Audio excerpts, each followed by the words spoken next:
Supreme Personality of Godhead is the Supreme Soul, and he has no beginning. He is transcendental to the material modes of nature and beyond the existence of this material world. He is perceivable everywhere because he is self-effulgent, and by his self-effulgent luster, the entire creation is maintained. Report by Srila Prabhupada. The Supreme Personality of Godhead is described as being without beginning. He is Purusha, the Supreme Spirit. Purusha means person. When we think of a person in our present experience, that person has a beginning. This means that he has taken birth and that there is a history from the beginning of his life. But the Lord is particularly mentioned here as Anadi, beginningless. If we examine all persons, we will find that everyone has a beginning. But when we approach a person who has no beginning, he is the Supreme Person. That is the definition given in the Brahma Samhita. Ishvara Parama Krishna. The Supreme Personality of Godhead is Krishna, the Supreme Controller. He is without beginning, and he is the beginning of everyone. This definition is found in all Vedic literatures. The Lord is described as the soul or spirit. What is the definition of spirit? Spirit is perceivable everywhere. Brahman means great. His greatness is perceived everywhere. And what is that greatness? Consciousness. We have personal experience of consciousness, for it is spread all over the body. In every hair follicle of our body, we can feel consciousness. This is individual consciousness. Similarly, there is superconsciousness. The example can be given of a small light and the sunlight. The sunlight is perceived everywhere, even within the room or in the sky, but the small light is experienced within a specific limit. Similarly, our consciousness is perceived within the limit of our particular body, but the superconsciousness or the existence of God is perceived everywhere. He is present everywhere by his energy. It is stated in the Vishnu Purana that whatever we find, anywhere and everywhere, is the distribution of the energy of the Supreme Lord. In Bhagavad Gita also it is confirmed that the Lord is all-pervading and exists everywhere by his two kinds of energy, one spiritual and the other material. Both the spiritual and material energies are spread everywhere, and that is the proof of the existence of the Supreme Personality of Godhead. The existence of consciousness everywhere is not temporary. It is without beginning. And because it is without beginning, it is also without end. The theory that consciousness develops at a certain stage of material combination is not accepted herein, for the consciousness which exists everywhere is said to be without beginning. The materialistic or atheistic theory, stating that there is no soul, that there is no God, and that consciousness is the result of a combination of matter, is not acceptable. Matter is not beginningless. It has a beginning. As this material body has a beginning, the universal body does also. And as our material body has begun on the basis of our soul, the entire gigantic universal body has begun on the basis of the Supreme Soul. The Vedanta Sutra says, Janmadyasya. This entire material exhibition, its creation, its growth, its maintenance, and its dissolution, is an emanation from the Supreme Person. In the Bhagavad Gita also, the Lord says, I am the beginning, the source of birth of everything. The Supreme Personality of Godhead is described here. He is not a temporary person, nor does he have a beginning. He is without a cause, and he is the cause of all causes. Para means transcendental, beyond the creative energy. The Lord is the creator of the creative energy. We can see that there is a creative energy in the material world, but he is not under this energy. He is Prakriti Para, beyond this energy. He is not subjected to the threefold miseries created by the material energy, because he is beyond it. The modes of material nature do not touch him. It is explained here, Svayam Jyoti. He is light himself. We have experience in the material world of one light being a reflection of another, just as moonlight is a reflection of the sunlight. Sunlight is also the reflection of the Brahma-Jyoti. Similarly, Brahma-Jyoti, the spiritual effulgence, is a reflection of the body of the Supreme Lord. This is confirmed in the Brahma Samhita. Yasya Prabha Prabhavata. The Brahma-Jyoti, or Brahman effulgence, is due to his bodily luster. Therefore it is said here, Swayam Jyoti. He himself is light. His light is distributed in different ways as the Brahma-Jyoti, as sunlight and as moonlight. Bhagavad Gita confirms that in the spiritual world there is no need of sunlight, moonlight, or electricity. The Upanishads also confirm this. Because the bodily luster of the Supreme Personality of Godhead is sufficient to illuminate the spiritual world, there is no need of sunlight, moonlight, or any other light or electricity. This self-illumination also contradicts the theory that the spirit soul, or the spiritual consciousness, develops at a certain point in material combination. The term Swayam Jyoti indicates that there is no tinge of anything material or any material reaction. It is confirmed here that the concept of the Lord's all-pervasiveness is due to his illumination everywhere. We have experienced that the sun is situated in one place, but the sunlight is diffused all around for millions and millions of miles. That is our practical experience. Similarly, although the Supreme Light is situated in his personal abode, Vaikuntha or Vrindavan, his light is diffused not only in the spiritual world, but beyond that. In the material world also, that light is reflected by the sun globe, and the sunlight is reflected by the moon globe. Thus, although he is situated in his own abode, his light is distributed all over the spiritual and material worlds. The Brahma Samhita 537 confirms this. Goloka eva nivasatya kilatma bhuta. He is living in Goloka, but still he is present all over the creation. He is the supersoul of everything, the Supreme Personality of Godhead, and he has innumerable transcendental qualities. It is also concluded that although he is undoubtedly a person, he is not a Purusha of this material world. Mayavadi philosophers cannot understand that beyond this material world there can be a person. Therefore they are impersonalists. But it is explained very nicely here that the personality of Godhead is beyond material existence. So Srila Prabhupada points out that the Supreme Lord is present everywhere. He points out that Brahman means great, and that greatness, the greatness of Brahman, is consciousness. So what is consciousness? In a couple of places, Srila Prabhupada points out that the theory that consciousness is a product of matter cannot be accepted. But of course today that the theory that consciousness comes from matter is very prominent. So if you analyze, though, our understanding of matter, you can see that it's really very hard to understand consciousness in terms of matter. In fact, in the end, all attempts to do that turn out to be unsuccessful. So an example would be that recently a computer was constructed that beat the world chess champion.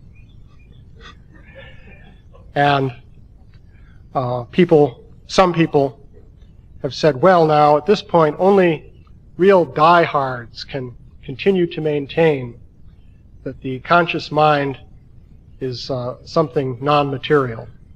Because after all, anything that the human mind can do can be reproduced by a computer.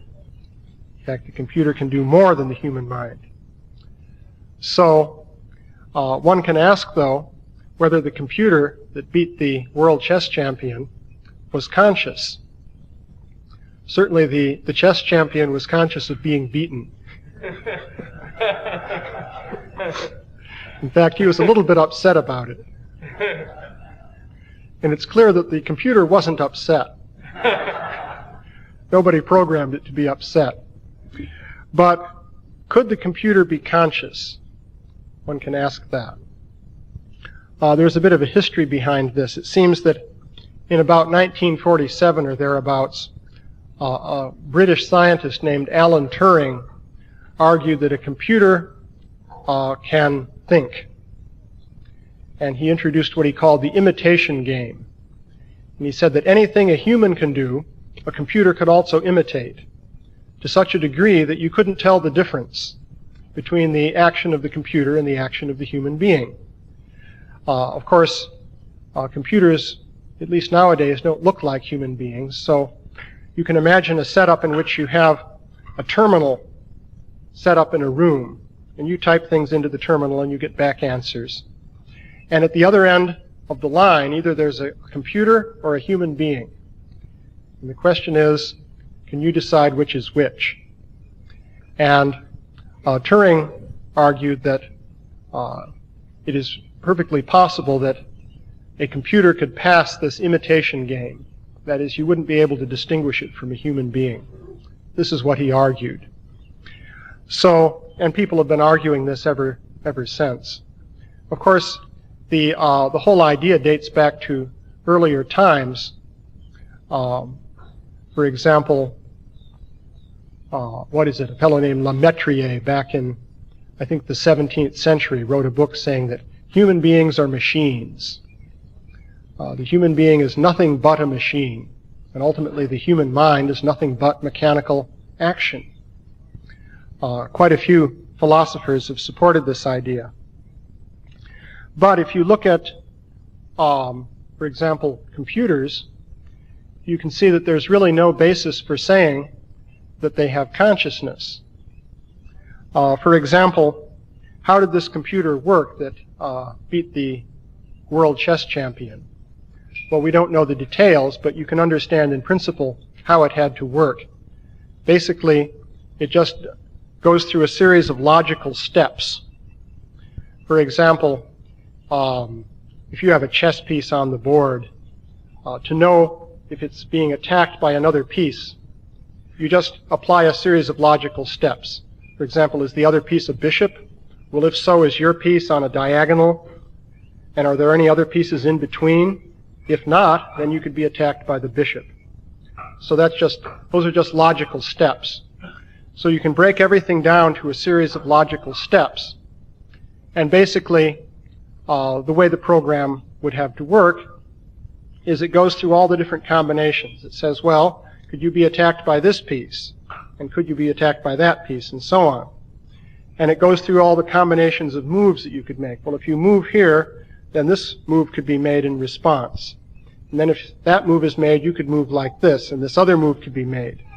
And the essence of the computer is it can go through these different combinations very rapidly and apply logic.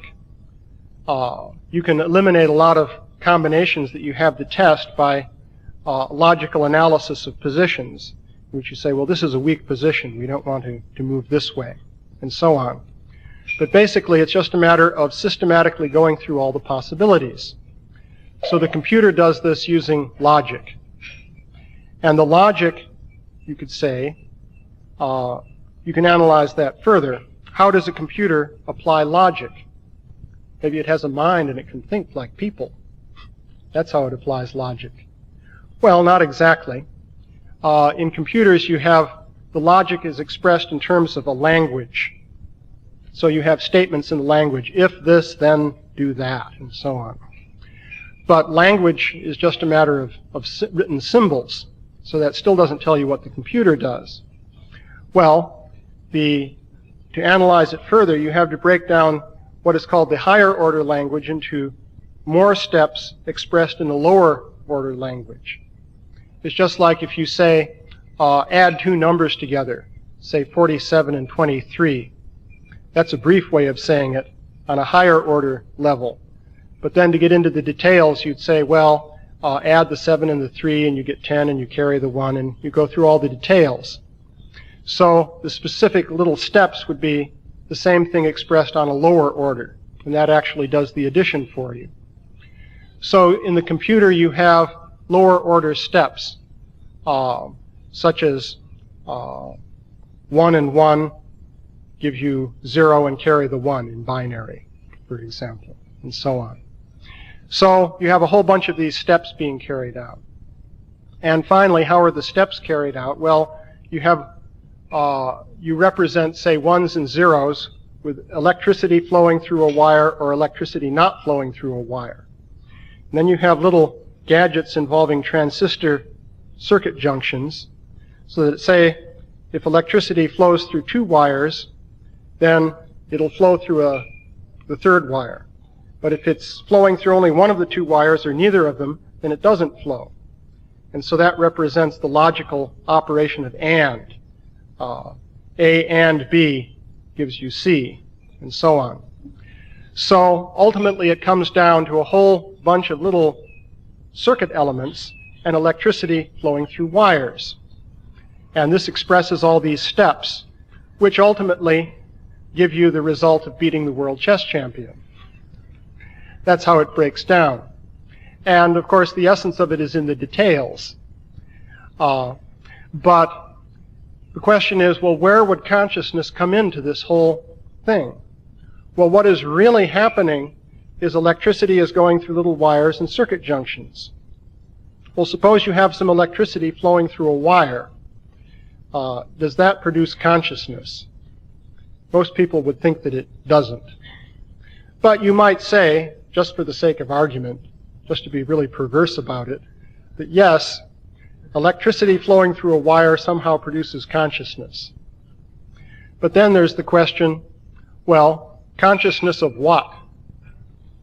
If you just have electricity flowing through a wire, well, maybe it's consciousness of flowingness or something. It's hard to say what it would be, but certainly not consciousness of playing chess. So, suppose you have all these little wires and little circuit junctions, and electricity is flowing through them in different patterns. So some electricity is flowing here, and some isn't flowing in this wire at the moment, and some is flowing over in this one. All this together makes up the whole computer.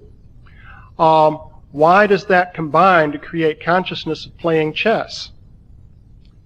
For example, if I'm playing chess, I know, well, I'm playing chess, and I know what I'm doing. I'm thinking about it, and so on. I'm conscious of that. But the sum total of many little consciousnesses of electricity flowing in wires, whatever those consciousnesses are, why should that add up to consciousness of playing chess? Now we can see why all the little logical steps add up to the logical result of moving the pieces on the chessboard.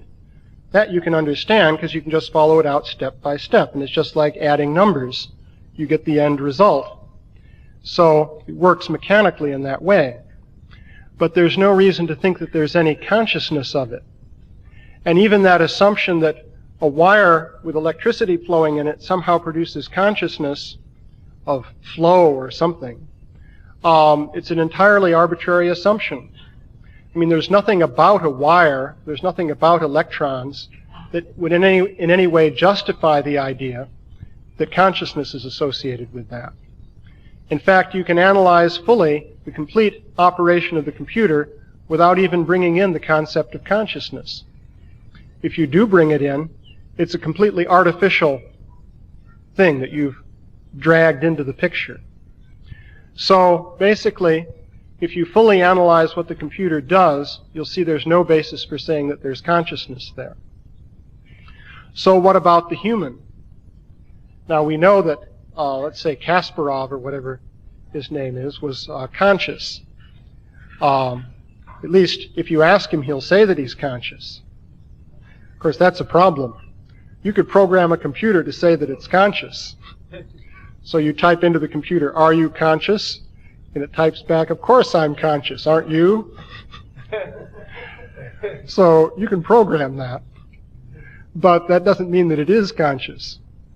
So how do we know that Kasparov is conscious? Well, this is actually, philosophers have a name for this. They call it the problem of other minds. How can you know that there are other minds? All you know is your own mind. All the other minds are a mere assumption. So you could take the position of solipsism and assume that your mind is the only conscious mind, and the All the others are just mechanical or something like that. But then again, it's reasonable to think that if I'm conscious and other beings are like me, then they're probably conscious too. It only makes sense. But still, we don't understand consciousness. Now, the whole analysis that I went through for the computer, you can also apply to the brain. Because the general idea nowadays is that consciousness is due to the brain. And in fact, there's a very strong argument that people give for that. They say, well, damage somebody's brain and it interferes with the operation of his mind. Wipe out his brain completely and the person ceases to be conscious. So doesn't that prove that consciousness is caused by the brain? Seems to definitely prove it. But then again, that's like saying that if you wipe out somebody's hard disk on their computer, and the person is then unable to do things using the computer, they can't operate their word processor anymore and so forth, then from that you could conclude that actually their consciousness resides in the computer by the same line of reasoning. So saying that brain damage affecting the mind proves that the consciousness is generated within the mind is just like saying the same thing with regard to the computer.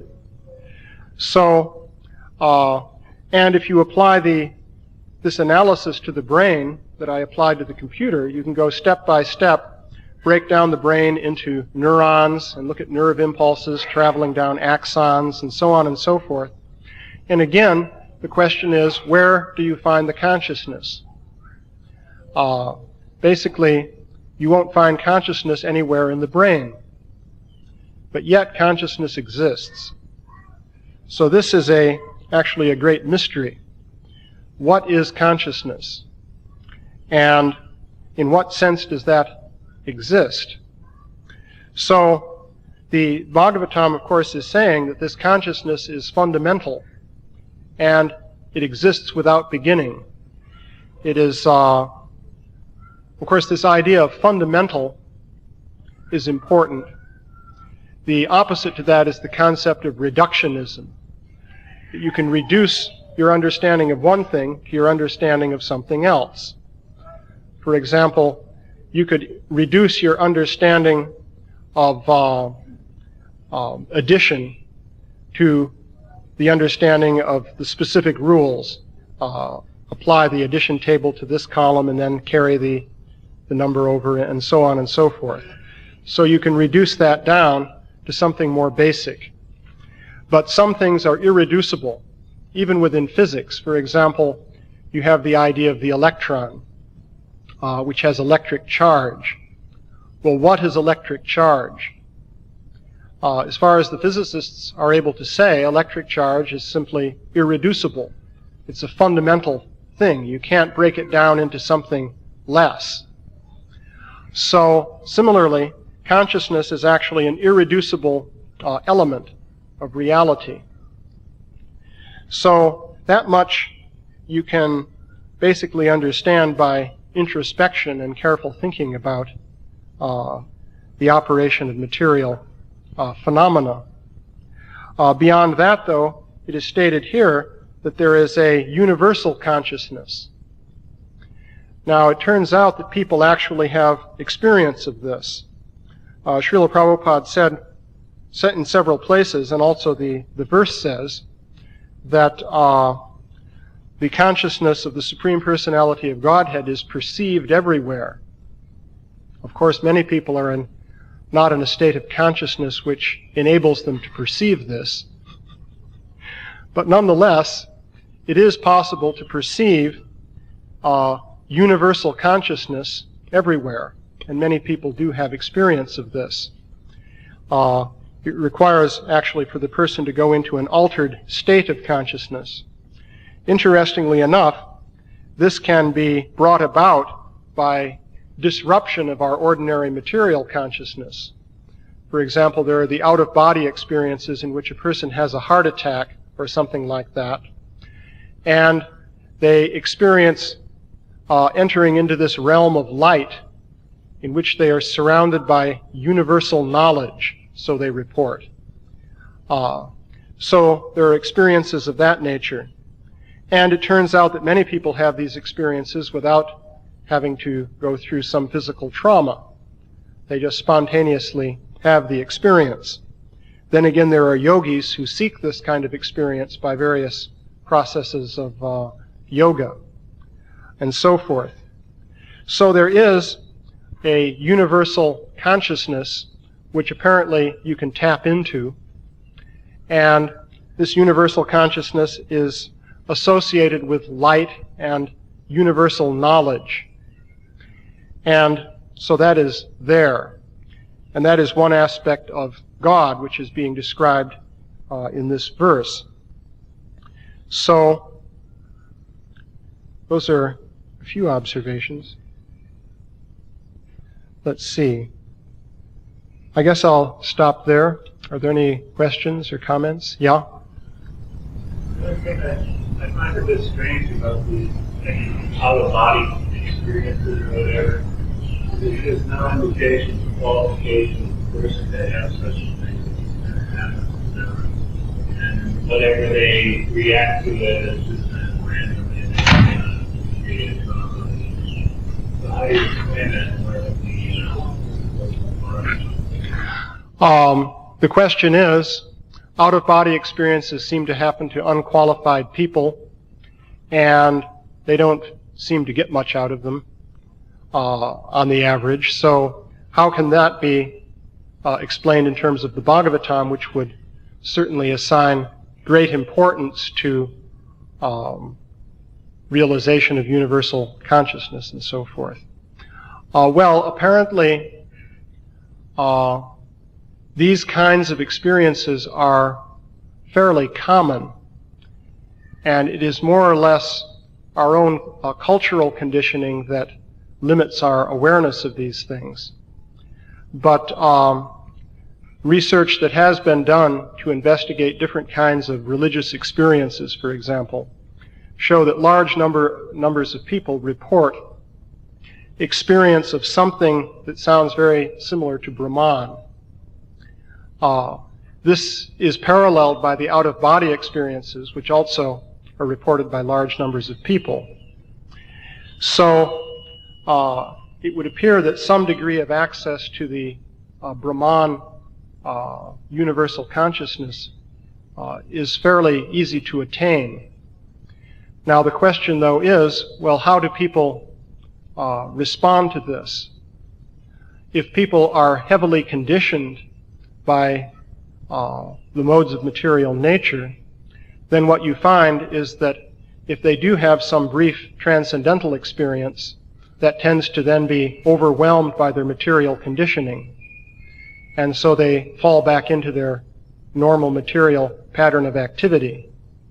So a more exalted person would be one who could take advantage of the transcendental experience and also remain on a transcendental platform on a more permanent basis. But even for people who are heavily conditioned, it appears that transcendental experience, at least briefly, is possible. Of course, we see the same thing in terms of Krishna consciousness. A person can come in off the street and have an amazing transcendental experience of Krishna consciousness in the temple, let's say, or at a Rath Yatra or something like that, which might totally transform their life, but then again they might fall back into material conditional activity again, in some cases fairly quickly. But then again you may find that there's a lasting effect. Studies have been made of people experiencing these out-of-body experiences, and the reports indicate that people tend to become more spiritual, more philosophically inclined, and so forth after these experiences. For example, there's a psychologist named Kenneth Ring, I think at University of Connecticut, who's done a lot of studies along these lines. So apparently, transcendental experience is available to people in general, but how people respond to it depends on how conditioned they are and how prepared they are to come up to a higher level of consciousness. So, any other questions? Yeah?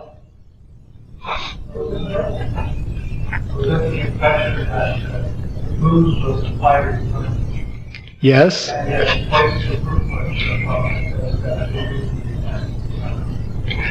Well, I suppose there's not necessarily a contradiction there. Oh, he said he understands the moon is a fiery planet, and Srila Prabhupada said here that the moon reflects the sun.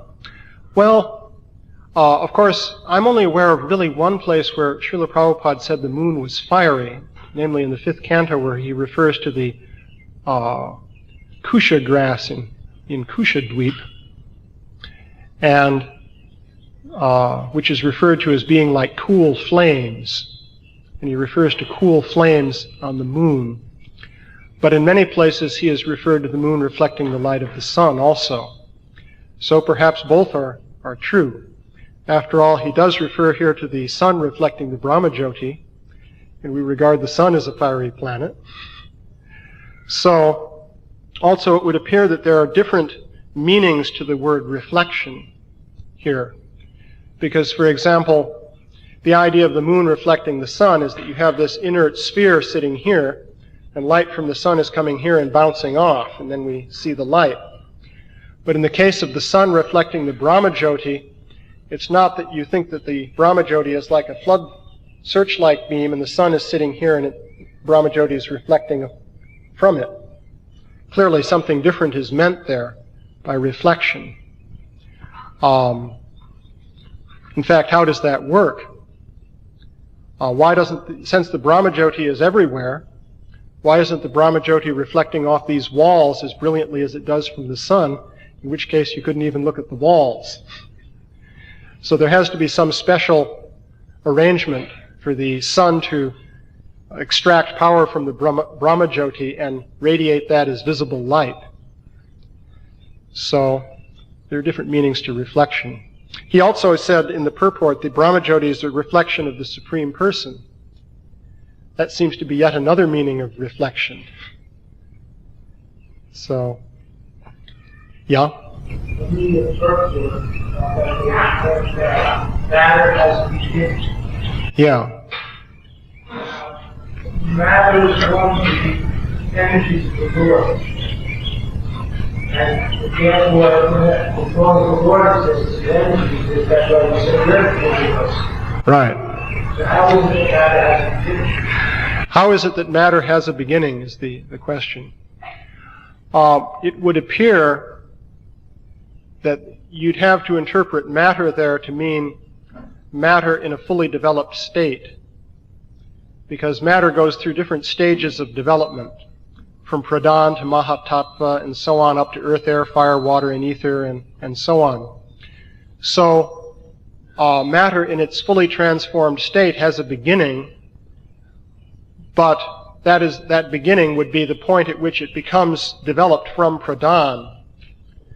And then again it can be transformed back into pradhan again by reversing the process of development.